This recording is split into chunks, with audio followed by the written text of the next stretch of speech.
شروع اللہ کے نام سے جو بڑا مہربان نہایت رحم والا ہے۔ الف لام میم۔ اس میں کچھ شک نہیں کہ اس کتاب کا نازل کیا جانا تمام جہان کے پروردگار کی طرف سے ہے۔ کیا یہ لوگ یہ کہتے ہیں کہ پیغمبر نے اس کو از خود بنا لیا ہے؟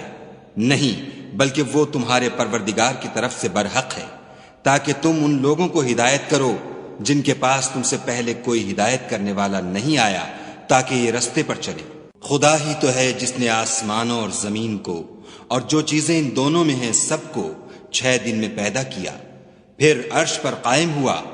اس کے سوا تمہارا نہ کوئی دوست ہے اور نہ سفارش کرنے والا۔ کیا تم نصیحت نہیں پکڑتے؟ وہی آسمان سے زمین تک کے ہر کام کا انتظام کرتا ہے، پھر وہ ایک روز جس کی مقدار تمہارے شمار کے مطابق 1000 برس ہوگی، اس کی طرف صعود اور رجوع کرے گا۔ یہی تو پوشیدہ اور ظاہر کا جاننے والا اور غالب اور رحم والا خدا ہے، جس نے ہر چیز کو بہت اچھی طرح بنایا، یعنی اس کو پیدا کیا، اور انسان کی پیدائش کو مٹی سے شروع کیا، پھر اس کی نسل خلاصے سے یعنی حقیر پانی سے پیدا کی، پھر اس کو درست کیا، پھر اس میں اپنی طرف سے روح پھونکی، اور تمہارے کان اور آنکھیں اور دل بنائے، مگر تم بہت کم شکر کرتے ہو۔ اور کہنے لگے کہ جب ہم زمین میں ملیا میٹ ہو جائیں گے تو کیا از سر نو پیدا ہوں گے؟ حقیقت یہ ہے کہ یہ لوگ اپنے پروردگار کے سامنے جانے ہی کے قائل نہیں۔ کہہ دو کہ موت کا فرشتہ جو تم پر مقرر کیا گیا ہے تمہاری روحیں قبض کر لیتا ہے، پھر تم اپنے پروردگار کی طرف لوٹائے جاؤ گے، اور تم تعجب کرو جب دیکھو کہ گناہ گار اپنے پروردگار کے سامنے سر جھکائے ہوں گے، اور کہیں گے کہ اے ہمارے پروردگار، ہم نے دیکھ لیا اور سن لیا، تو ہم کو دنیا میں واپس بھیج دے کہ نیک عمل کریں، بے شک ہم یقین کرنے والے ہیں۔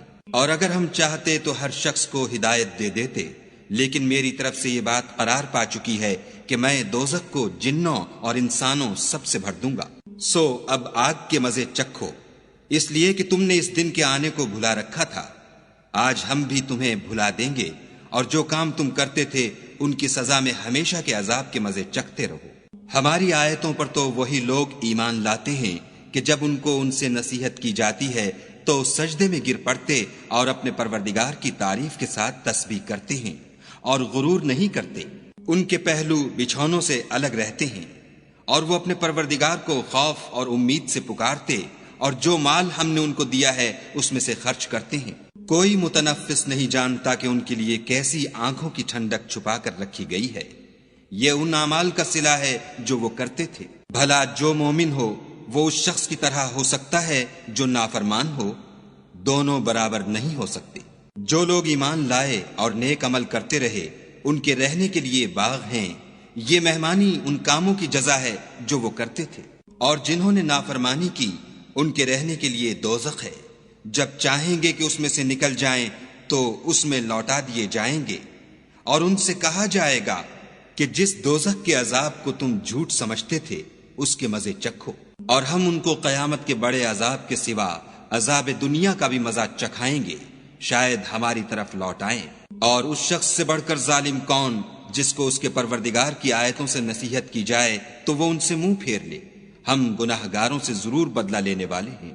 اور ہم نے موسیٰ کو کتاب دی تو تم ان کے ملنے سے شک میں نہ ہونا، اور ہم نے اس کتاب کو یا موسیٰ کو بنی اسرائیل کے لیے ذریعہ ہدایت بنایا، اور ان میں سے ہم نے پیشوا بنائے تھے جو ہمارے حکم سے ہدایت کیا کرتے تھے جب وہ صبر کرتے تھے اور وہ ہماری آیتوں پر یقین رکھتے تھے۔ بلا شبہ تمہارا پروردگار ان میں جن باتوں میں وہ اختلاف کرتے تھے قیامت کے روز فیصلہ کر دے گا۔ کیا ان کو اس امر سے ہدایت نہ ہوئی کہ ہم نے ان سے پہلے بہت سی امتوں کو جن کے مقامات سکونت میں یہ چلتے پھرتے ہیں ہلاک کر دیا؟ بے شک اس میں نشانیاں ہیں، تو یہ سنتے کیوں نہیں؟ کیا انہوں نے نہیں دیکھا کہ ہم بنجر زمین کی طرف پانی رواں کرتے ہیں، پھر اس سے کھیتی پیدا کرتے ہیں جس میں سے ان کے چوپائے بھی کھاتے ہیں اور وہ بھی کھاتے ہیں، تو یہ دیکھتے کیوں نہیں؟ اور کہتے ہیں اگر تم سچے ہو تو یہ فیصلہ کب ہوگا؟ کہہ دو کہ فیصلے کے دن کافروں کو ان کا ایمان لانا کچھ بھی فائدہ نہ دے گا، اور نہ ان کو مہلت دی جائے گی۔ تو ان سے منہ پھیر لو اور انتظار کرو یہ بھی انتظار کر رہے ہیں